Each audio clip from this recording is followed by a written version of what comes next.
કાકાબા બધાને રામ રામ. હું આવી ગયો છે તમારી સામે મુકેશ પરમાર ખબર લઈને. જેવી રીતે વાત કરીએ આજ કેવી રીતે જનજાતિ સુરક્ષા મંચની માધ્યમથી આજ પ્રેસ કોન્ફરન્સ કરી અને પ્રેસ કોન્ફરન્સમાં એવી રીતની વાતો નીકળીને આવ્યો કે દિલ્હીમાં એક ગર્જના રેલી કરીને રેલી થાય અને તેની હારું દેશભરના અને કે દેશભરના જેટલા બી રાજ્યો છે ત્યાંના આદિવાસી છે ત્યાં સંમિલિત થાય અને ડિલિસ્ટિંગની માંગ કરું એવી રીતે હું કીધું.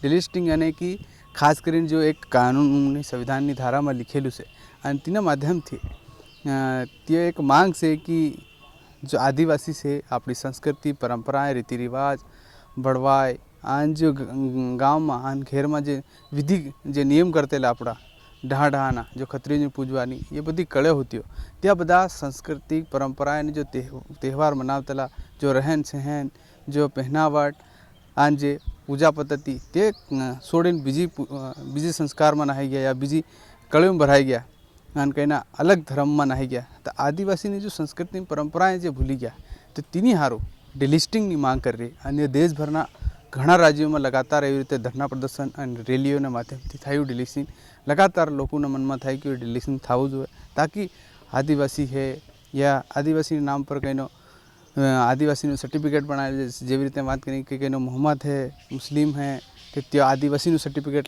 लिखा बनाई नाख्यू और त्यो धर्म बीजू कराई रो तो क्योंकि ये आदिवासी में परंपराएं मळे है नहीं और त्यो मूल थी आदिवासी नहीं मळे तो कहाँ थी एवं रीतनी कड़ी में भराई गयो हमारा नाम सर्टिफिकेट ली रो तो तीनी हारू जनजाति सुरक्षा मंच माध्यम थी डिलिस्टिंग की मांग लगातार उठी रही और तेनी डिलिस्टिंग में लोगों ने डिलिस्टिंग करी ताकि अपना समाज में ज्या नौकरी कर रहा या कमाई रहा खाई रहा और ते तीहूँ फायदो ले रहा आदिवासी नाम पर और ते तीहूँ तीनी डिलिस्टिंग थावी जोवे एम करे तो तीनी हारू जात बहार करवा पड़े तेर थाय नहीं अपना समाजनो आरक्षणनो बराबर तीहूँ लाभ मळी सके एवी रीते ये जनजाति सुरक्षा मंचनु कहेवानुं छे. आखिर हूँ कीरा प्रेस कॉन्फ्रेंस में हूँ कीधुं ते तुमनी वातो सांभळो अने हूँ तमारी सामे फेर एवी रीतनी खबर अने जानकारी लईने आवतो रही. काका बाबा बधा राम राम. जनजाति सुरक्षा मंच की ये मांग है कि जनजाति समाज के जो व्यक्ति ईसाई या मुस्लिम हो गए उन लोगों का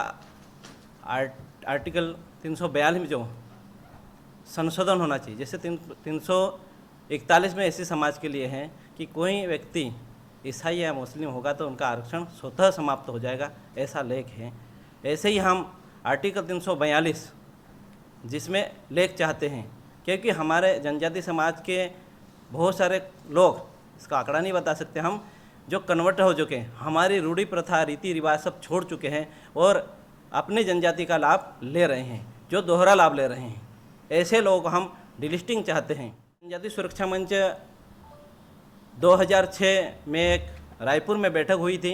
उसमें 85 जनजाति प्रमुख आए थे पूरे देश भर से और इन्होंने ऐसा तय करा कि ये जनजाति समाज की जो त्रुटि संविधान में हुई उसका भविष्य में सुधार करने के लिए एक आंदोलन खड़ा होना चाहिए, ऐसा एक वहाँ विचार हुआ था. और एक हमने 2006 में हस्ताक्षर अभियान ऐसा चालू करा था पूरे देश भर में और पूरे देश भर में 28 लाख हस्ताक्षर अभियान करा के हमने उस समय 2009 में प्रतिभा देवीशील पाटिल अपने देश की राष्ट्रपति थे, उनको अवगत कराया था. ये आगे चले तो हम पूरे देश भर में जिलों में रैलियाँ करी, विकास खंड में रैलियाँ करी और के राज्य में अभी हम आने वाले समय में 24 मई को दिल्ली में महारैली करने वाले हैं. इतना समय क्यों लगा आपको डिलिस्टिंग? इसका समय तो सरकार जाने, हम तो उस समय से मांग कर रहे हैं कि हमारे समाज के, क्योंकि एक जनजाति सुरक्षा मंच ने एक सर्वे किया था पूरे भारत भर में, तो ये पाया कि जो जनजाति कोटे से 100% जो IAS बने होंगे उनमें से 95% कन्वर्टेड निकले. तो इसलिए कि हमारे जनजाति समाज को जिसको आरक्षण की आवश्यकता है वो छूट जाते और जो कन्वर्टेड हैं उसका पूरा लाभ ले रहे हैं, ऐसा मानते हैं जनजाति सुरक्षा मंच. केंद्र में और राज्य में आपकी सरकार है, फिर भी आपको डिलिस्टिंग के लिए संघर्ष करना पड़ता है. सरकार तो सरकार है, जनजाति समाज की मांग है, सरकार तो किसी व्यक्ति की नहीं होती है. 24 मई को जो रैली होने वाली है जी, कितनी बड़ी रैली होगी, कितने लोग उसमें शामिल होंगे? पूरे भारत से हम 5 लाख से अधिक लोगों की रैली करने वाले हैं दिल्ली में। कोई संकल्प पारित होगा, कोई प्रस्ताव पारित होगा? वहाँ हम सरकार से मांग कर रहे हैं कि ये एजेंडा में लेके आए और भविष्य में जो जनजाति समाज की जो रूढ़ी प्रथा छोड़ चुके ऐसे लोगों को जनजाति सूची से डिलिस्ट करें। डिलिस्ट की मांग करेंगे हम वहाँ, और ये ज़रूर सरकार को, इतनी तादाद में जनजाति समाज के लोग जाएंगे तो ज़रूर हम मानते हैं कि सरकार सुनेगी और कहीं ना कहीं इसका हल निकालेगी। अगला कदम हम, अभी तो सरकार को दिल्ली में हम रैली कर रहे हैं, आने वाले समय में अगर ऐसा नहीं होगा तो वहाँ हम अधिक मात्रा में और जनजाति समाज को ले जाएंगे और वहीं रुकेंगे।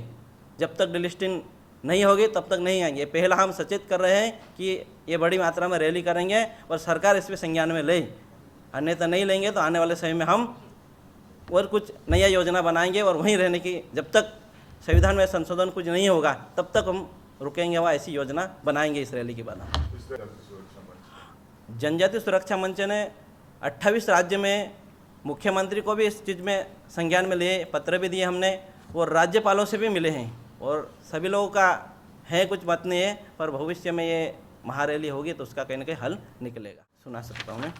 अनुसूचित जनजाति विभाग, राजस्व विभाग, तहसील सिवनी का बना है, जिला सिवनी मध्य प्रदेश। अनुसूचित जनजाति का स्थायी जाति प्रमाण पत्र है।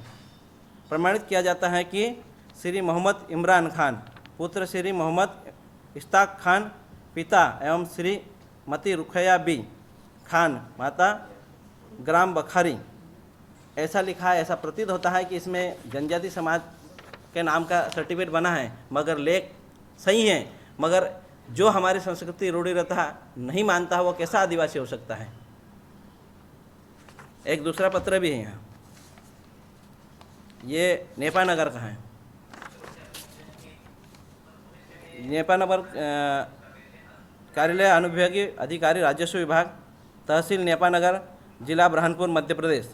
इसमें प्रमाणित किया जाता है कि हम कुमारी महक आरिफ पुत्र श्री आरिफ पिता एवं श्रीमती मर्जिना माता ग्राम मल्हरगुड़ा, ऐसा बना हुआ है पत्र। ये अपने मध्य प्रदेश का नेपानगर का पत्र है, ये स्थायी जाति प्रमाण पत्र है। इसमें इससे प्रतीत होता है कि हमारे समाज में कितने लोग ऐसे प्रमाण पत्र बनाए होंगे और नौकरियां कर रहे होंगे। इसलिए इस आर्टिकल 342 में हम संशोधन चाहते हैं ताकि ये ऐसा काम नहीं हो।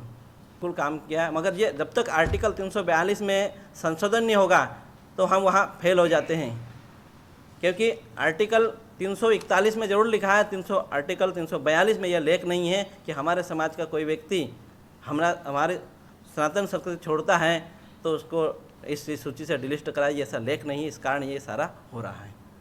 की जो रैली है वो दिल्ली में आयोजित की जाएगी 24 मई को। उसमें प्रमुख रूप से ऐसा बताया जा रहा है कि अमित शाह जी भी, जो हमारे माननीय गृह मंत्री जी हैं, वो भी वहाँ पर उपस्थित रहेंगे, ऐसा बताया जा रहा है। साथ ही ऐसा तय हुआ है कि यहाँ से 5 लाख की आसपास संख्या जाएगी। उसकी व्यवस्था भी जो वहाँ के दिल्ली के निवासी है वो ही करेंगे। उनको वहाँ से बताते हैं कि हर 1 मिनट में 701 ट्रेनें पूरे 24 घंटे में वहाँ पर आती है दिल्ली भर में, ऐसा बताते हैं। तो उनके सारे की व्यवस्था, जैसे वहाँ पर पहुँचने के तुरंत बाद वहाँ पर गाड़ी आएगी और जिस स्थान पर अलग अलग राज्य के व्यक्ति को वहाँ से दिल्ली के वासी वहाँ पर उनको लेके जाएंगे। साथ ही ये तय हुआ है कि यहाँ से स्पेशल ट्रेनें शुरू करेंगे। 23 तारीख को यहाँ पर ट्रेन लग जाएगी। जैसे हम लोग मेघनगर में, हमारे यहाँ प्रमुख स्टेशन मेघनगर है, तो यहाँ से मेघनगर से ट्रेन जाएगी और सेम के वे से जाएंगे। वो ऐसा नहीं है कि कोई उनको लेके जाएगा, बाकायदा वो उनकी एक राशि तय है और राशि तय होने के बाद वो सेम के वहीं पे वहाँ पर वो जाएंगे। क्योंकि ये जनजातीय समाज, हमारे आदिवासी समाज की प्रमुख मांग है, इसको लेकर ही जाएंगे कि विषय बहुत बड़ा विषय है। कार्तिक उरांव जी का जो सपना था वो हम लोग सब मिलके, आदिवासी समाज, जनजातीय समाज मिलके, उनका जो सपना है उस सपने को हम लोग पूरा करेंगे।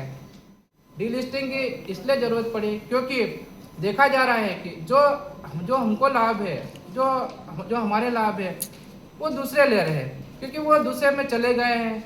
वो जाने के बाद सारा का सारा है, चाहे आर्थिक लाभ हो, चाहे अपना ये जॉब का है या दूसरे मामला है, ज़मीन का मामला है, ये सब पूरा सारे के सारे मामले वो खुद ही ले रहे हैं।